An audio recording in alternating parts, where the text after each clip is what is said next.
Okay, hello and welcome back everyone. I'm Kevin from Kevin. See, I'm back to optical reviews, yeah? No more keyboard shit, and today I'm gonna review this. So, this is the, what you call this thing? It's an E-mount 16mm f2.8. So it's a pancake lens. It's pretty small. Let me go show you this thing versus the Jupiter 8. I mean the Jupiter 3. It's pretty small in comparison to that, yeah? Then this is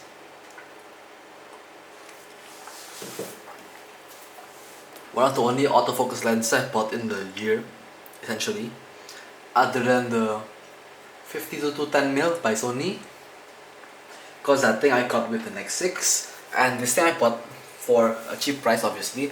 Why the heck would I buy this thing at like its normal price? Because it's pretty shit actually.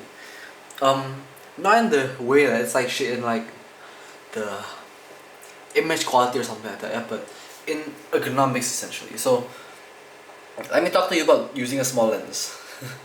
This thing is really small, and the thing is that with a small lens like this, it's actually pretty hard to focus, obviously. Although autofocusing on the A6400 is pretty awesome because it's really fast. It's like bim bim bim bim bim bim bim. So all you can do is just let it do its work. But the thing is, it was hunting focus when I was recording the Armageddon video. The keyboard, I mean, not like real Armageddon, so it's only the keyboard review. This thing was like zooming in and out, which means that, I mean, not zooming, what you call this thing, focusing in and out.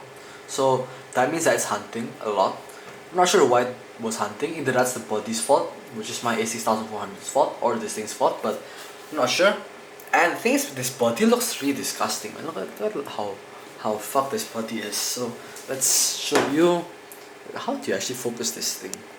It's so hard to see what's in focus and what's not. So this is probably in focus right now, yeah? And you can see how absolutely knackered this body is. The optics are pretty much clean, but the body's pretty beat up. So let's bring this thing down again. Okay, so then let's talk about the optical performance. This thing's really sharp, especially for me, a vintage lens user, and this thing is really blowing everything else I have out of the water in terms of sharpness. Yeah, it's pretty sharp, but nothing more. So this thing's a wide angle nice lens, but I think I would still prefer the Samyang 12mm f2.8. I mean 2.0, although that thing is a bit more expensive than this and does not have autofocus and is sometimes not the best in quality control. This thing, on the other hand, is pretty good in everything. I mean, pretty good doesn't mean awesome, but pretty good in everything it does. So it's like autofocus is pretty fast, actually really fast, but to me I don't really like it because it hunts. Then the optical performance is pretty good, but although not best because it's not sharpest. Then yeah, it's a mediocre standard-ish lens with nothing that makes it shit, like really shit, or really good, like really good. So that's more or less what I think about the lens. If you do want autofocus, wide angle, and bright enough, cause this thing's brighter than a kit lens, obviously at 2.8. So if you do want those things, essentially those perks, you can get this thing. But if I was you, I'd probably save up for the Samyang 12mm f2.0 because that thing's brighter, is a bit heavier though, but actually does balance my camera a bit better because I'm actually using a cage, and I'm using the cage, by the way, for protection, not for the fact that this thing is what you call this thing? Not for the fact that the cage is like for style or anything like that, or for mounting. I do have it with a small handle on the side, a wooden handle, but yeah, mostly for protection, so I don't like damage my body. Cause I do love like lens dab things, and most of the time I actually bang the lens on the body accidentally, and that's not a good thing. So then, cause this thing's way lighter than the Samyang, and the thing is the Samyang just balances it out. This thing makes you like feel like you're holding the whole thing on your right hand. Then let's see. yeah, it's more or less it. So thank you for watching, everyone. Hope you liked it. Thank you for. Okay, that's like one of the shortest reviews, I think, or more like overviews that I've ever made. But yeah, conclusion is the thing's okay enough, okay, but not the best.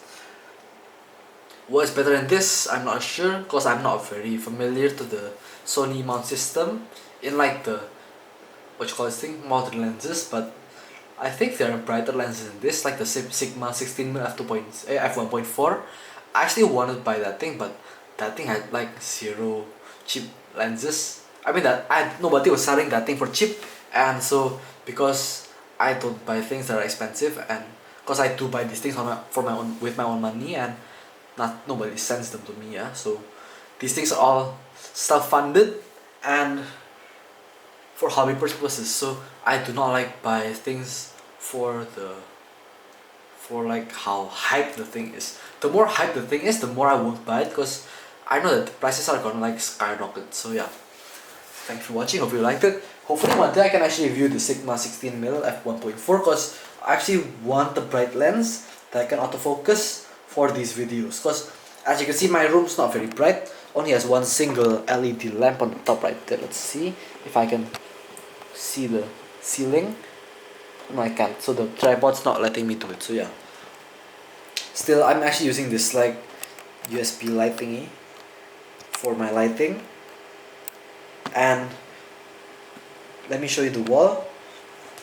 To see the wall, my camera needs to be at ISO 1000. Okay, ISO 1000. So yeah, that's how dark my room is. So thank you for watching, everyone. Hope you like it, and do subscribe if you want to, and goodbye.